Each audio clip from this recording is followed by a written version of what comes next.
Hey guys, so that was a good example for handling a 2-2 swap and then recognizing after the first swap of the 2-2 swap that there was parity. So you did a different algorithm to handle that rather than getting stuck with Arbulu, Roof, RFLBR, or some other Lucas parity and such. So we wound up doing it, resolving it in 12 moves. Normally you're able to solve parity in 7 to 8 moves with three unsolved edge pairs. So that's why it's important to recognize it sooner than later, because the longer you wait to recognize and solve it, the more moves that the case is going to cost you. So I'm going to go ahead and I built all 3 edge pairs and then built the block. Sometimes I look for opportunities. So now another interesting thing is that you may have saw it.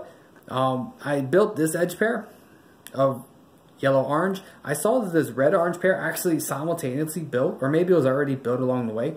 But the point is that because I've already got my first 2 blocks set aside, like if I got the white-red pair or this yellow-red pair, because I'm already committed to these first two blocks, at this point in the solve, I don't care about those. That just happens to be random luck of the draw. It has nothing to do with my solve or how I'm going to do my solve. I don't want to try and preserve that or anything like that, because I built this pair and this pair happened to be built up. The 1x3 was actually ready to insert. So, you know, it's, oh man, I didn't get to use that pair, but I had a really easy second block solution.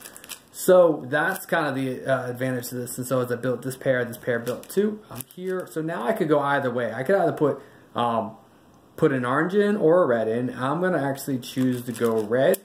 So I built my other half bar red. I don't know if it's right. It actually is right. But it doesn't matter, right? Because we can solve that. So now I've got the 4 in LSC wings. I've got 1 edge pair already solved. So I see that I can do RU to R prime to solve this green-orange pair. And so then I want to go ahead and finish up with this pair. I want to solve this white pair, store it down to DS, so L prime U to L. So I've got the false bar here, and I've got a twisted bow tie. So I've got 2, 3 bad edges, counting the false bar, and a good edge. So I have an odd distribution with a twisted pair. So I do have parity. So I need to be able to resolve this. And now what's interesting is that due to this, what I'm going to do is I'm going to do U2, MUM. Actually, let's go ahead and do it this way. So to set up this case, what I'm going to do is MU2M, and then I'm going to do a U2. So MU2 M prime U2 would set up that case. So kind of getting really comfortable with the MU setup that you need to transform the case into either a wide tune or a parity insertion is very important. It's kind of like a sub-step that's kind of all part of LSC wings, but you're ultimately saving a bunch of moves and by being able to simultaneously do the parity insertion, finish up LSC wings, and not have to do the odd parity flip. So the odd, like Lucas parity or a Arbulu parity flip.